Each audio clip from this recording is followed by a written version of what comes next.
بسم اللہ الرحمن الرحیم۔ میرے پیارے دوستو، میرا نام عبد الرحمن ہے۔ آپ سب دیکھنے اور سننے والوں کے لیے السلام علیکم۔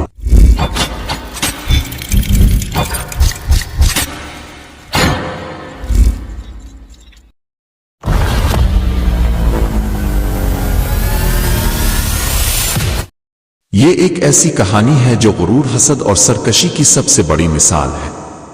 یہ کہانی ہمیں سکھاتی ہے کہ اللہ کے قریب ہونا صرف عبادت سے نہیں بلکہ اخلاص اور عاجزی سے ہوتا ہے۔ شیطان اور اس کی دشمنی، قیامت تک انسانوں کو بہکانے کا وعدہ۔ شیطان، جو اصل میں ایک جن تھا، نے اپنی نافرمانی اور تکبر کی وجہ سے اللہ کی رحمت سے ہمیشہ کے لیے محروم ہو کر دشمنی کا راستہ اختیار کیا۔ اس نے اللہ تعالیٰ سے قیامت تک انسانوں کو بہکانے کا وعدہ کیا، اور یہی دشمنی آج بھی جاری ہے۔ جس طرح اللہ تعالیٰ نے قرآن میں ارشاد فرمایا کہ اللہ کا عرش پانی پر تھا، اسی طرح شیطان بھی اپنا تخت پانی پر بچھاتا ہے، جہاں سے وہ اپنے چلوں کو بھیجتا ہے تاکہ وہ دنیا میں فتنہ اور فساد برپا کرے۔ روزانہ اس کے پیروکار جنات زمین پر پھیل کر انسانوں کو برائی میں مبتلا کرتے ہیں، اور شام کو واپس آ کر اپنی کامیابیوں کی رپورٹ پیش کرتے ہیں۔ آئیے جانیں گے شیطان کسے جنت تک پہنچا۔ بہت پہلے زمین پر جنات کی مخلوق آباد تھی۔ انہیں اللہ نے آگ سے پیدا کیا تھا، اور ان میں بھی نیک اور بد دونوں قسم کے جنات موجود تھے، مگر وقت کے ساتھ ساتھ اکثر جنات سرکش ہو گئے۔ وہ زمین پر ظلم و فساد پھیلانے لگے، خونریزی کرنے لگے، اور اپنے رب کے احکامات سے منہ موڑنے لگے۔ اللہ تعالیٰ نے فرشتوں کو حکم دیا کہ وہ زمین پر جا کر ان سرکش جنات کے خلاف جنگ کرے۔ فرشتوں نے اللہ کے حکم پر عمل کیا اور وہ زمین پر آئے۔ ایک زبردست جنگ ہوئی اور فرشتوں نے جنات کو شکست دے دی، اور جنات پہاڑوں، غاروں اور ویران جگہوں میں جا کر چھپ گئے۔ اس جنگ میں ابلیس نامی ایک جن ایسا تھا جو اپنی عبادت اور علم میں سب سے آگے تھا۔ وہ زمین پر نیکوکار جنوں میں سے تھا اور اللہ کی عبادت میں بہت آگے بڑھ چکا تھا۔ جب فرشتوں نے سرکش جنات کو شکست دی تو ابلیس کو، جو کہ ایک نیک جن تھا، بطور انعام آسمانوں میں فرشتوں کے ساتھ رہنے کی اجازت دی گئی۔ وہ جنت میں فرشتوں کے ساتھ عبادت کرتا، اللہ کی تسبیح بیان کرتا اور اپنی نیکی پر فخر محسوس کرتا، مگر اسے احساس نہ تھا کہ اس کے دل میں ایک ایسی آگ تھی جو اسے برباد کر دے گی، تکبر اور حسد۔ ابلیس نے ہزاروں سال تک عبادت کی۔ وہ زمین پر بھی اللہ کی عبادت کرتا رہا، وہ آسمانوں میں بھی اللہ کے سامنے سجدہ ریز رہا۔ فرشتوں کے درمیان اس کی عبادت کا چرچا تھا، یہاں تک کہ وہ اتنا بلند ہو گیا کہ فرشتوں کے ساتھ جنت میں جانے کا حقدار بن گیا۔ لیکن ایک امتحان آیا اور وہ ناکام ہو گیا۔ شیطان جنت میں کیسے پہنچا؟ ابلیس دراصل ایک جن تھا جسے اللہ نے آگ سے پیدا کیا تھا، لیکن اپنی کثرت عبادت کی وجہ سے وہ فرشتوں کی صف میں شامل ہو گیا تھا۔ وہ اللہ کے قریب تھا، اس کی عبادت میں مشغول تھا، جنت کے نورانی ماحول میں رہتا تھا، اور سب فرشتے اس کی عبادت گزاری کی مثال دیا کرتے تھے۔ لیکن یہ سب عبادت اخلاص پر نہیں بلکہ غرور اور تکبر پر مبنی تھی۔ وہ خود کو دوسروں سے بہتر سمجھنے لگا، اور اس کا یہی تکبر اس کی بربادی کا سبب بنا۔ شیطان کی ہزاروں سال کی عبادت اور اس کا انجام، ایک عبرتناک کہانی۔ یہ کہانی صرف شیطان کی نہیں بلکہ ہر اس نفس کی ہے جو تکبر، حسد اور سرکشی میں مبتلا ہو کر اللہ کے حکم سے روگردانی کرتا ہے۔ یہ کہانی ہمیں بتاتی ہے کہ ہزاروں سال کی عبادت بھی اگر غرور کے ساتھ کی جائے تو وہ ایک لمحے کی نافرمانی میں برباد ہو سکتی ہے۔ شیطان کی آزمائش اور اس کی سب سے بڑی غلطی۔ جب اللہ تعالیٰ نے حضرت آدم علیہ السلام میں اپنی روح پھونکی اور انہیں علم عطا فرمایا، اور جب اللہ تعالیٰ نے فرشتوں سے کہا کہ آدم کو سجدہ کرو تو سب نے سجدہ کیا سوائے ابلیس کے۔ اس نے انکار کیا اور تکبر کیا اور وہ کافروں میں سے ہو گیا۔ اللہ تعالیٰ نے پوچھا، اے ابلیس، تجھے کس چیز نے سجدہ کرنے سے روکا جبکہ میں نے تجھے حکم دیا تھا؟ شیطان نے گستاخانہ جواب دیا، میں آدم سے بہتر ہوں، تو نے مجھے آگ سے پیدا کیا ہے اور اسے مٹی سے۔ یہ جملہ ایک لمحے میں اس کی ہزاروں سال کی عبادت کو راکھ بنا گیا۔ شیطان کی اللہ سے ضد اور قیامت تک کی مہلت۔ اللہ تعالیٰ نے شیطان کو اپنی رحمت سے نکال دیا اور اسے ملعون قرار دیا۔ لیکن اس نے ہار نہیں مانی بلکہ چیلنج کر دیا، اے میرے رب، مجھے قیامت کے دن تک کی مہلت دے۔ اللہ تعالیٰ نے فرمایا، تجھے مہلت دی گئی۔ تب شیطان نے چیلنج دیا، تیرے بندوں کو بہکا دوں گا، انہیں تیری راہ سے ہٹا دوں گا، ان کے دلوں میں وسوسے ڈالوں گا اور انہیں گمراہ کر دوں گا، پس میں تیرے سیدھے راستے پر بیٹھ جاؤں گا، میں انسانوں کے آگے سے، پیچھے سے، دائیں سے اور بائیں سے آؤں گا، میں ان کے دلوں میں وسوسے ڈالوں گا، ان کے گناہوں کو ان کے لیے خوشنما بنا دوں گا، انہیں دنیا کی محبت میں ڈال کر آخرت سے غافل کر دوں گا، میں انہیں تیری نافرمانی پر آمادہ کروں گا، توبہ سے روک دوں گا اور خواہشات کے پیچھے لگاؤں گا تاکہ وہ میرے راستے پر چلے اور تیرے راستے سے بھٹک جائیں۔ اللہ تعالیٰ نے فرمایا، جا، تجھے مہلت دی گئی، مگر جو میرے بندے مخلص ہوں گے ان پر تیرا کوئی زور نہیں چلے گا۔ یہ شیطان کی سب سے بڑی ہار تھی کہ ضد اور تکبر میں آ کر اس نے قیامت تک انسان کے ساتھ ایک جنگ چھیڑ دی جو آج بھی جاری ہے۔ شیطان کی سب سے بڑی غلطی، اس نے اللہ کے حکم کو رد کر دیا کیونکہ وہ خود کو بہتر سمجھتا تھا۔ اس نے اپنی غلطی کو تسلیم کرنے کے بجائے اللہ سے ضد لگا لی اور قیامت تک گمراہی پھیلانے کا عزم کر لیا۔ یہ وہ غلطی ہے جو آج بھی کئی لوگ دہراتے ہیں۔ جب ہم کسی کو اپنے سے کمتر سمجھتے ہیں تو ہم شیطان کی راہ پر چلتے ہیں۔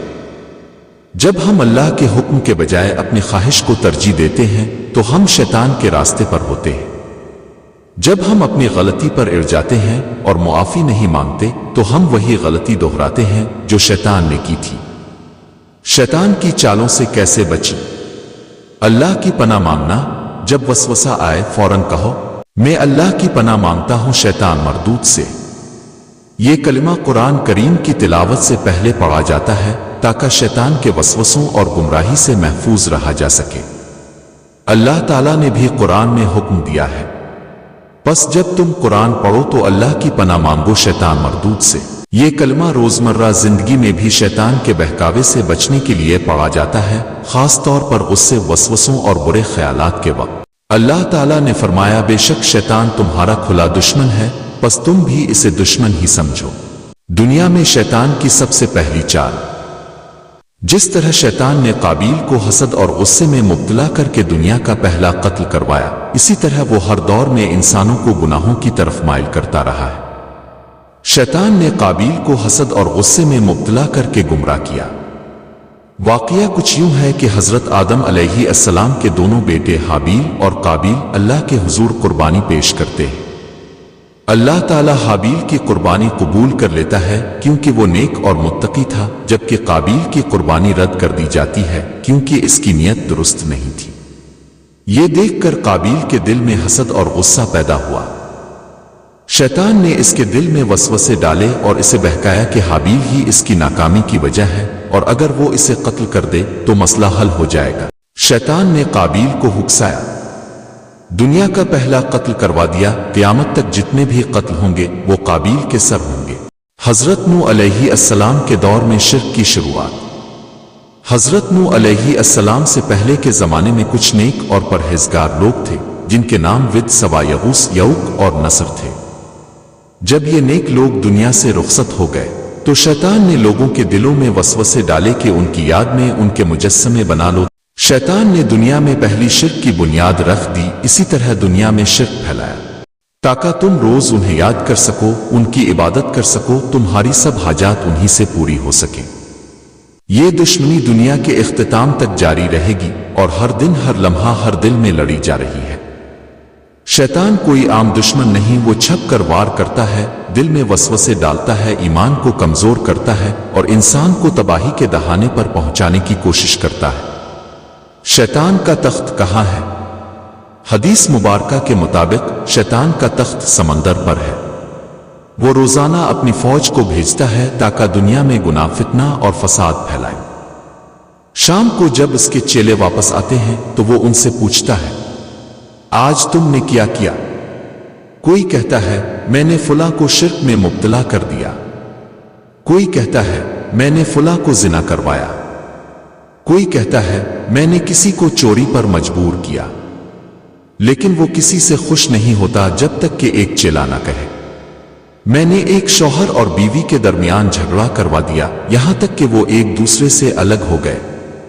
یہ سنتے ہی شیطان کہتا ہے، ہاں یہی میرا اصل سپاہی ہے، اور وہ اسے اپنے قریب بلا کر انعام دیتا ہے۔ مسلم حدیث 2813۔ شیطان کی دشمنی صرف عبادات سے روکنے تک محدود نہیں، بلکہ وہ انسانوں کے درمیان خاص طور پر میاں بیوی کے رشتے میں فساد ڈالنے کو اپنی سب سے بڑی کامیابی سمجھتا ہے۔ وہ جانتا ہے کہ اگر گھر کا سکون تباہ ہو جائے تو نسلیں برباد ہو جاتی ہیں، معاشرہ کمزور ہو جاتا ہے اور لوگ اللہ سے دور ہو جاتے ہیں۔ شیطان انسان کا کھلا دشمن ہے اور وہ ہمیشہ اس کوشش میں رہتا ہے کہ میاں بیوی کے درمیان اختلافات اور جھگڑے پیدا کرے۔ شیطان کو سب سے زیادہ خوشی اس وقت ہوتی ہے جب وہ کسی گھر کو برباد کرنے میں کامیاب ہو جائے۔ اگر میاں بیوی ایک دوسرے کی غلطیوں کو نظر انداز کریں اور شیطانی وسوسوں سے بچنے کی کوشش کریں تو ان کا گھر محبت اور رحمت کا گہوارہ بن سکتا ہے۔ اللہ تعالی ہم سب کو شیطان کے شر سے محفوظ رکھے اور ہمارے گھروں میں سکون اور برکت عطا فرمائے، آمین۔ شیطان کی انسان کے خلاف چالیں۔ وسوسے ڈالنا۔ شیطان سب سے پہلے دل میں وسوسے ڈالتا ہے تاکہ انسان نیکی چھوڑ کر گناہ کی طرف مائل ہو جائے۔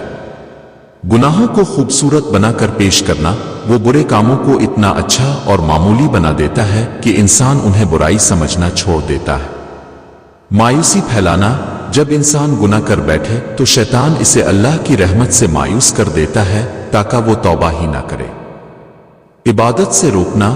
شیطان کبھی سستی ڈالتا ہے، کبھی نماز کے لیے وقت نہیں ملنے دیتا، کبھی کہتا ہے کہ کل پڑھ لوں گا، اور یوں انسان کو اللہ سے دور کر دیتا ہے۔ جادوگر اور شیطان ایک بھیانک حقیقت۔ یہ دنیا آزمائش کی جگہ ہے اور شیطان ہر ممکن طریقے سے انسان کو گمراہ کرنے کی کوشش کرتا ہے۔ کچھ بدنصیب ایسے بھی ہوتے ہیں جو دنیاوی طاقت اور شیطانی قوتوں کے لالچ میں آ کر اپنی روح شیطان کے حوالے کر دیتے ہیں۔ جادوگر کون ہوتے ہیں؟ جادوگر وہ لوگ ہوتے ہیں جو شیطان سے مدد مانگتے ہیں اور اس کے بدلے میں انتہائی ناپاک اور شرمناک کام کرتے ہیں۔ شیطان انہیں کچھ طاقتیں تو دے دیتا ہے مگر اس کے بدلے میں وہ ان سے ایمان، روح اور عزت چھین لیتا ہے۔ یہ لوگ اللہ کے دین اور اس کے احکامات کے خلاف جاتے ہیں اور ہر وہ کام کرتے ہیں جس سے شیطان خوش ہو۔ شیطان ان سے کیا کرواتا ہے؟ ایک، مردار کھانا۔ وہ گندگی اور حرام چیزیں کھاتے ہیں تاکہ ان کے جسم میں نجاست ریچھ بس جائے۔ دو، خون پینا۔ بعض جادوگر شیطان کو خوش کرنے کے لیے انسان جانور کا خون پیتے ہیں۔ تین، قرآن کی بے حرمتی۔ کچھ جادوگر شیطان کی رضا کے لیے مقدس کتابوں کی بے حرمتی کرتے ہیں جس کی سزا بہت بھیانک ہوتی ہے۔ چار، حرام اور ناپاک جگہوں پر عبادت۔ وہ مسجدوں کے بجائے قبرستان، ویران کھنڈرات اور گندی جگہوں پر شیطانی عبادت کرتے ہیں۔ پانچ، لوگوں کی زندگیاں برباد کرنا۔ جادو کے ذریعے گھروں میں ناچاقی، بیماریاں اور تباہی پھیلانا ان کا معمول ہوتا ہے۔ جادوگر کا خوفناک انجام۔ یہ لوگ سمجھتے ہیں کہ وہ ہمیشہ زندہ رہیں گے، لیکن ایک دن شیطان خود ان سے دھوکہ کر دیتا ہے۔ وہ جس پر بھروسہ کرتے ہیں وہی ان کا سب سے بڑا دشمن بن جاتا ہے۔ آخری وقت میں جادوگر چیختے ہیں، رو کر مدد مانگتے ہیں، مگر کوئی ان کی مدد نہیں کرتا۔ ان کے جسموں سے بدبو آتی ہے، وہ تکلیف میں تڑپتے ہیں اور پھر وہ شیطان کے ساتھ جہنم کے سب سے نچلے درجے میں ڈال دیے جاتے ہیں، جہاں ہمیشہ کا عذاب ان کا مقدر بن جاتا ہے۔ روایات کے مطابق نبی کریم صلی اللہ علیہ وسلم پر جادو کیا گیا تھا۔ صحیح بخاری اور صحیح مسلم کی روایات کے مطابق یہ جادو لبید بن اسم نامی ایک یہودی نے کیا تھا۔ نبی کریم پر جادو کیسے ہوا اور کس نے کیا؟ کیا شیطان اس سے خوش ہوا؟ یہ ایک انتہائی جذباتی اور ایمان افروز واقعہ ہے جو ہمیں جادو کی حقیقت اور اس سے بچاؤ کے طریقے سکھاتا ہے۔ نبی کریم پر جادو کا واقعہ۔ صحیح احادیث کے مطابق نبی کریم پر ایک یہودی شخص لبید بن اسم نے جادو کیا تھا۔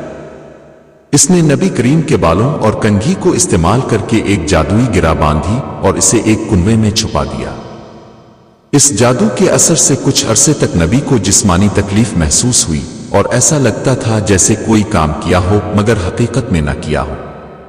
یہ جادو اللہ کی حکمت کے تحت ایک آزمائش تھی تاکہ امت کو یہ سکھایا جا سکے کہ جادو کا اثر ہوتا ہے لیکن اللہ کی مرضی کے بغیر کچھ نہیں ہوتا۔ شیطان اس سے خوش ہوا۔ جی ہاں، شیطان اور اس کے چیلے اس بات سے بہت خوش ہوئے تھے کہ انہوں نے نبی کریم کو تکلیف پہنچائی۔ شیطان ہمیشہ یہ چاہتا ہے کہ لوگ جادو، شرک اور اللہ کی نافرمانی کی طرف مائیں، اللهم صل على لیکن اللہ محمد تعالیٰ نے وعلى نبی آل کریم کی محمد حفاظت فرمائی اور وحی كما کے ذریعے صليت جادو على کے طور کا إبراهيم طریقہ وعلى بتایا۔ آل إبراهيم۔ جادو کا علاج کیسے ہوا؟ اللہ تعالیٰ نے جبرائیل علیہ السلام کو نازل فرمایا، جنہوں نے نبی کریم کو جادو کی حقیقت بتائی اور اس کے علاج کے لیے سورۃ الفلق اور سورۃ الناس نازل کی۔ ان سورتوں کو پڑھنے سے جادو کا اثر ختم ہو گیا اور وہ جادوئی گرہ بھی کھول دی گئی جو کنویں میں چھپائی گئی تھی۔ ہمیں کیا سیکھنے کو ملا؟ جادو کا اثر حقیقت میں ہوتا ہے، لیکن اللہ کی اجازت کے بغیر کچھ نہیں ہو سکتا۔ شیطان جادو سے خوش ہوتا ہے کیونکہ یہ انسانوں کو اللہ سے دور کرتا ہے۔ قرآن بہترین حفاظت ہے۔ سورۃ الفلق اور سورۃ الناس کو روزانہ پڑھنے سے ہم ہر شیطانی اثر سے محفوظ رہ سکتے ہیں۔ نبی کریم سب سے عظیم انسان تھے، لیکن پھر بھی آزمائش میں ڈالے گئے تاکہ ہمیں سکھایا جا سکے کہ مشکل وقت میں اللہ پر بھروسہ رکھنا چاہیے۔ یقین رکھیں، اگر آپ اللہ کے قریب رہیں گے تو کوئی جادو، کوئی شیطانی چال آپ کا کچھ نہیں بگاڑ سکے گی۔ اللہ ہمیشہ اپنے نیک بندوں کی حفاظت کرتا ہے۔ شیطان اور انبیاء کی ملاقاتیں، ایک عبرتناک کہانی۔ یہ کہانی شیطان کی چالاکی اور اللہ کے نبیوں کی دانائی کی ہے۔ شیطان نے ہر دور میں، ہر نبی کے زمانے میں لوگوں کو بہکانے کی کوشش کی۔ وہ کبھی انسان کی شکل میں، کبھی مشورہ دینے والے کی صورت میں، اور کبھی خیرخواہ بن کر آیا، لیکن ہمیشہ اس کا مقصد ایک ہی تھا: انسان کو گمراہی میں ڈالنا، اللہ کی عبادت سے روکنا اور اسے جہنم کی طرف دھکیلنا۔ حضرت ابراہیم السلام سے ملاقات، شیطان کو کنکریاں مارنے کی کہانی۔ جب حضرت ابراہیم علیہ السلام کو اللہ نے حکم دیا کہ وہ اپنے بیٹے حضرت اسماعیل کی قربانی دیں تو شیطان فوراً ان کے راستے میں آیا۔ شیطان نے وسوسہ ڈالا، اے ابراہیم، تمہارا دل کیسے مانے گا کہ تم اپنے ہی بیٹے کو ذبح کر دو؟ کیا اللہ ایسا حکم دے سکتا ہے؟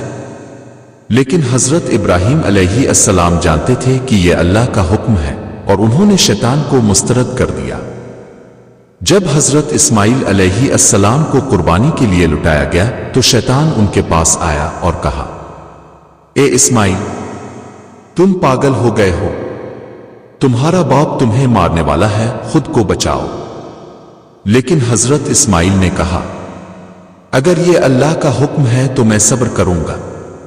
روایات کے مطابق شیطان انسان کی شکل میں آیا تھا تاکہ حضرت ابراہیم علیہ السلام کو بہکانے کی کوشش کرے اور انہیں اللہ کے حکم سے روک دے۔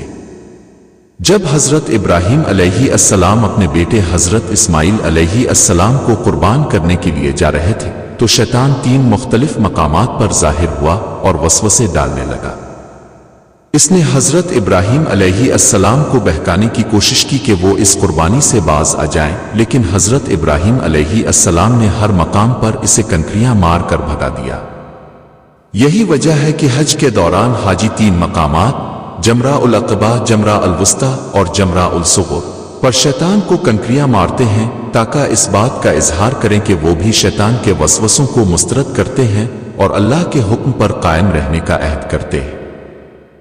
شیطان کی ایک چال یہ بھی ہے کہ وہ دنیا میں لڑائیاں اور جنگیں کرواتا ہے، ایک ملک کو دوسرے ملک کے خلاف بھڑکاتا ہے اور قوموں کے درمیان دشمنی اور نفرت کے بیج بوتا ہے۔ وہ لوگوں کے دلوں میں تعصب، حسد اور بغض پیدا کرتا ہے تاکہ وہ ایک دوسرے کے خون کے پیاسے بن جائیں۔ شیطان کی سازش یہی ہے کہ انسان آپس میں الجھے رہیں، فساد میں مبتلا رہیں اور امن و سکون سے محروم ہو جائیں۔ اللہ تعالیٰ نے ہمیں شیطان کے فریب سے بچنے کا حکم دیا ہے اور صلح و آشتی کا درس دیا ہے۔ ہمیں چاہیے کہ ہم شیطانی چالوں کو پہچانیں، آپس میں محبت اور بھائی چارے کو فروغ دیں اور فتنہ و فساد سے بچیں تاکہ دنیا میں امن و سکون قائم ہو سکے۔ شیطان ہمیشہ سے انسان کا کھلا دشمن رہا ہے۔ اس نے اللہ کے حکم سے سرتابی کی، حضرت آدم علیہ السلام کو بہکایا، اور جب زمین پر بھیجا گیا تو قسم کھائی کہ وہ قیامت تک بنی آدم کو گمراہ کرنے کی کوشش کرتا رہے گا۔ یہ شیطان ہی تھا جس نے مختلف ادوار میں انبیاء کرام کے دشمنوں کے دلوں میں وسوسے ڈالے، انہیں حق کے خلاف کھڑا کیا اور انسانوں کو بہکانے کے لیے کبھی ان کے جذبات سے کھیلا، کبھی دنیا کی چمک دمک دکھائی، اور کبھی ان کے سامنے خود انسان کی شکل میں آ کر انہیں گمراہی کی راہ پر ڈالنے کی کوشش کی۔ آج بھی جو شخص اللہ کی راہ پر چلنے کی کوشش کرتا ہے، شیطان اسے بہکانے کے لیے ہزار ہتھ کنڈے آزماتا ہے، لیکن جو لوگ ایمان میں مضبوط ہوتے ہیں وہ شیطان کی ہر چال کو ناکام بنا دیتے ہیں، جیسے انبیاء کرام نے کی۔ اللہ ہمیں بھی شیطان کے فریب سے محفوظ رکھے اور صراط مستقیم پر چلائے، آمین۔